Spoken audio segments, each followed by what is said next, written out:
안녕하세요. 레츠코 피아의 피아짱입니다. 이번 시간에는 영상정보 처리 기기에 대해서 배워보시도록 하겠습니다. 예, 고정형 영상정보 처리 기기 설치 및 운영 제한으로 보시면 될 것 같습니다. 사실상 23년도에 법이 바뀌기 전에는 영상정보 처리 기기라고 해가지고 고정형 하나만을 다루고 있었는데, 요새 이동형 영상정보 처리 기기들이 많아졌기 때문에 이제 고정형이랑 이동형이랑 약간 좀 구분화했다라고 보시면 될 것 같고, 그래서 여기서 다루는 건 이제 고정형으로 보시면 될 것 같습니다. 그래서 적용 대상은 일정한 공간에 지속적으로 설치되어 사람 또는 사물의 영상을 촬영하거나 이를 유무선망을 통해서 전송하는 장치. 그래서 쉽게 얘기해서 우리가 보통 얘기하는 CCTV 같은 것들. 그래서 예를 들어서 뭐 도로에 있는 과속 카메라라든가 뭐 이런 걸로 생각을 하시면 될 것 같고요. 그래서 설치 장소를 보시면은 중요한 거는 공개된 장소다. 즉 누구나 들어갈 수 있는 어떤 장소에서 불특정 다수의 사람들이 들어갈 수 있는 어떤 허용된 장소, 이런 장소로 좀 보시면 될 것 같습니다. 그래서 통제 장소에 해당되지 않는 것들은 예를 들어서 특정인만 어떤 키를 갖고 특정인만 들어갈 수 있는 장소들, 아니면은 사무실이라든가 교실이라든가 진료실처럼 비공개된 장소들, 아니면 개인 주택들, 뭐 이런 데들 같은 경우에는 통제 장소에 해당되지 않는다라고 보시면 될 것 같습니다. 설치 및 운영 사례를 보시면은 기본적으로 단독주택이라든가 연립주택이라든가 뭐 이런 데서 범죄 예방으로 하는 CCTV 같은 것들, 그래서 순수한 사적 공간으로서 CCTV가 달려 있는 것들, 이런 것들은 이 법이랑 상관이 없다라고 보시면 될 것 같고요. 그 다음에 뭐 민간 기업이라든가 뭐 창고라든가, 그래서 도난 방지 시설 안전 목적으로 고정된 CCTV의 어떤 비공개된 장소에 설치된 것들, 이런 것도 이 법에 상관이 없다라고 보시면 될 것 같고요. 그 다음에 비공개 장소에 설치된 고정된 CCTV에 대해서 뭐 다른 법률에 대해서 별도의 규정이 있는 경우에는 그 법과 원칙에 따른다라고 보시면 될 것 같습니다. 고정형 영상정보 처리기기에 대한 설치 운영 허용 사유에 대한 부분입니다. 그래서 법령에서는 총 6가지의 허용 사유가 나와 있고요. 그래서 1번부터 5번까지는 법에 나와 있는 부분인 거고, 6번 같은 경우는 대통령령으로 정하는 경우로 보시면 될 것 같습니다. 그래서 첫 번째는 법령에서 구체적으로 허용하는 경우입니다. 그래서 예를 들어서 아동복지법에 의해서 유치원이나 초등학교 같은 경우에는 CCTV를 갖다 설치할 수 있다라고 나와 있습니다. 그래서 법에서 나와 있기 때문에 허용되는 경우. 두 번째는 범죄 예방이나 수사를 위해서 이제 필요한 경우입니다. 그래서 뭐 경범죄 처벌법에 의해서 감시 카메라를 설치할 수 있다. 그래서 그렇게 설치가 가능한 거죠. 근데 단지 법 위반이 아닌 행정질서법인 뭐 과태료 부과라든가 과징금이라든가 면허 취소라든가 이런 행정처분에 해당되는 행위는 이 법과는 상관이 없다라고 보시면 될 것 같고요. 그 다음에 세 번째는 시설의 안전 및 관리, 화재 예방으로 설치가 가능하다라고 보시면 될 것 같습니다. 그래서 보통 지하철역 같은 데는 안전사고 예방이라든가 시설 관리, 화재 예방으로 설치를 하고 있고요. 그 다음에 네 번째로 우리가 뭐 교통 CCTV 속도 과속 CCTV처럼 교통 단속을 위해서 설치가 가능합니다. 그래서 대표적인 게 이제 과속 같은 것들, 신호 위반 같은 거 CCTV로 보시면 될 것 같고요. 또한 도로에 보시면 교통정보의 수집 분석을 위해서 설치가 가능하다라고 되어 있습니다. 그래서 고속도로라든가 주요 간선도로에 보면은 뭐 교통량을 수집한다라는 게 팻말로 있고 수집하는 경우들이 있습니다. 그래서 그런 정보들이 있다라고 보시면 될 것 같고, 마지막으로 여섯 번째 같은 경우는 대통령령으로 정한다라는 돼 있는데, 그 부분은 크게 세 가지로 나와 있습니다. 그래서 첫 번째로는 출입자 수를 계산하기 위해서, 예를 들어서 CCTV 카메라에 지능형 CCTV 카메라가 있어서 한 사람, 두 사람, 세 사람, 네 사람 이래가지고 실제 누구를 특정한다라기보다는 어떤 사람 통과한 사람의 어떤 통계값을 쓰기 위한 이런 부분들. 그 다음에 성별이나 아니면 연령대의 통계적 특성값을 갖다가 뭐 유추하기 위해서 그 필요한 경우, 도출해내기 위해서 필요한 경우들, 뭐 그런 경우들이 있을 수 있다라고 보시면 될 것 같습니다. 그리고 그거 외에 그 보호위원회가 심의 의결을 거친 경우에도 가능하다라고 보시면 될 것 같고요.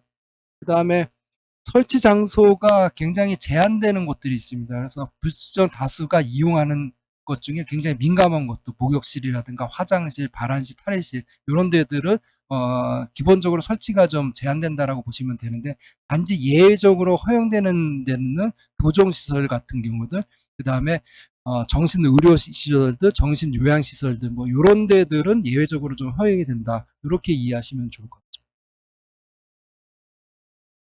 네, 다음은 그 설치 운영에 대한 절차 및 방법 부분입니다. 그래서 기본적으로 공개된 장소에 대해서 설치하는 부분이라 그 다음에 교정시설이라든가 정신의료기관에 설치하는 게 약간 좀 상이한데 기본적으로 공개된 장소에 대해서 설치할 때는 공청회라든가 설명회 등에 대한 어떤 개최를 하고 그 다음에 행정 절차법에 따라서 행정 예고 등을 좀 해야 된다라고 보시면 될 것 같습니다. 물론 그게 설치 목적에 추가되거나 변경되는 경우도 동일하게 해야 된다라고 보시면 될 것 같고요.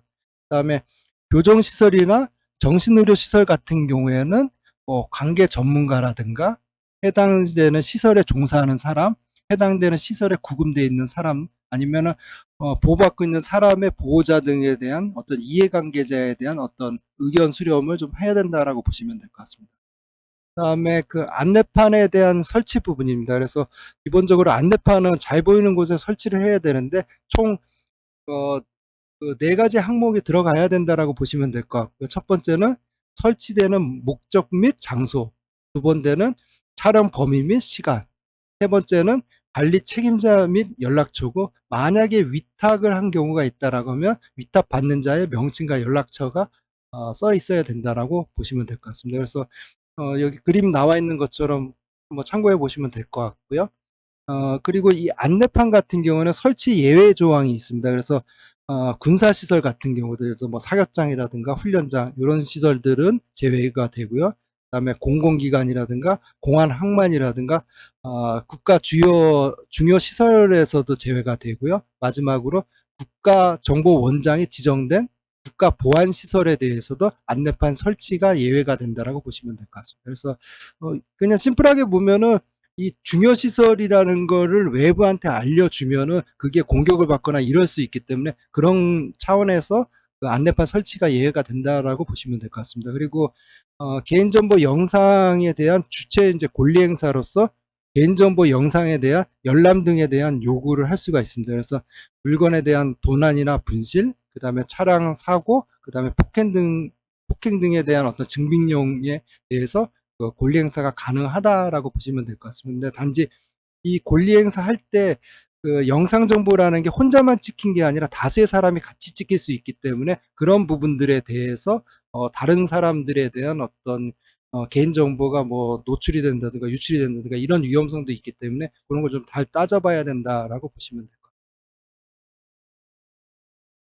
같습니다. 예, 다음은 법 25조와 그 법 적용의 그 일부 제외 부분입니다. 그래서 지난번에 이제 가맹정보 같은 경우도 특정인을 갖다가 식별해야만 할 수 있는 어떤 법 조항 같은 경우는 다 예외로 처리한 것처럼 기본적으로 그 영상정보 처리기기 같은 경우에도 기본적으로 불출전 다수에 대해서 촬영을 하는 거기 때문에 실제로 한 사람 한 사람 뭔가 동의를 받을 수가 없는 경우들이 태반입니다. 그래서 그런 것들이 다 예외가 된다라고 보시면 될 것 같습니다. 예를 들어서 뭐 개인정보에 대한 수집 및 이용 해가지고 15조에 관련된 부분을 그 지금 불특정 다수한테 이에 대한 촬영을 하기 때문에 그 부분을 일일이 동의를 받으면서 당신의 뭐 어떤 뭐 사진을 찍어도 되겠습니까? 동영상을 촬영해도 되겠습니까? 이렇게 동의를 받을 수가 없는 상황입니다. 그래서 그런 부분들을 안내판 설치 등으로 의무를 대체한다. 약간 이렇게 보시면 좋을 것 같습니다. 그리고 기본적으로 그 개인정보 영상 정보, 개인 영상 정보도 제3자 제공이 가능하고요. 그래서 목적 범위 내에서 그 나와 있는 그 제15조 뭐 1항의 제2호, 그다음에 3호, 5호에 대해서 제3자 제공이 가능하다라고 보시면 됩니다. 예, 다음은 이동형 그 영상 정보 처리 기기에 대한 설치 및 운영 제한 부분입니다. 그래서 그 이동현 영상정보 처리는 여기 나와 있는 것처럼 사람의 신체에 착용하거나 휴대하거나 이동 가능한 물체에 부착 또는 거치하여 그 사람 또는 사물의 영상을 촬영해서 유무선을 통해서 전송하는 장치라고 보시면 될 것 같고요. 기본적으로 원칙은 이제 공개된 장소에서는 업무 목적으로 그 이동현 영상정보 처리기기를 이용하는 거는 좀 촬영을 제한한다라고 보시면 될 것 같고, 단지 예외적으로 개인정보 수집 및 그 이용 사유에 대해서 그 어떤 해당되는 게 있다라고 하면은 촬영이 허용된다라고 보시면 될 것 같습니다. 단지 이렇게 촬영을 할 때는 촬영한다는 사실을 정보 주체한테 알려줘야 되기 때문에 촬영 시에 불빛, 소리, 안내판, 안내 서면, 안내 방송 등으로 촬영 사실에 대해서 좀 알려줘야 되고요. 단지 뭐 드론 같은 경우에는 높은 지역에서 이게 찍기 때문에 사실상 인지를 못하는 경우가 있기 때문에 그런 때는 뭐 그런 부분을 갖다가 그 정보위원회의 특정 홈페이지에서 공개를 한다든가 뭐 이런 식으로 지금 처리를 하고 있고요. 그다음에 그 이동형 영상정보 처리에 대한 운영 및 관리 방침에 대해서도 여기 나와 있는 것처럼 총 8가지 항목에 대해서 좀 처리 방침을 밝혀야 된다라고 보시면 될 것 같습니다. 그리고 말씀드린 것처럼 업무 목적에 대해서 그 업무 목적으로만 이용을 한다라고 보시면 될 것 같고, 사적인 용도로 쓰는 블랙박스라든가 뭐 드론의 취미로 사용하고 있는 드론이라든가 이런 부분들은 다 제외가 된다라고 보시면 될 것 같습니다. 다음은 영상정보 처리 기기의 운영자의 의무라고 보시면 될 것 같습니다. 그래서 이제 두 가지로 보시면 될 것 같은데, 기본적으로 그 녹음 기능, 그 음성을 갖다 사람 간의 대화하는 음성에 대한 녹음 기능을 사용할 수 없다라고 보시면 될 것 같고, 그 다음에 그 영상정보 처리 기기를 회전시키거나 확대하거나 축소를 통해 가지고 특정인의 얼굴을 찍거나 뭐 이런 행위들은 임의적으로 하면 안 된다라고 보시면 될 것 같고요. 그 다음에 영상정보 처리 기기에 대해서 안전성 확보 조치를 하셔야 됩니다. 그래서 그 1번부터 5번에 나와 있는 그런 부분들을 갖다가 잘 준수를 해야 된다라고 보시면 될 것 같습니다.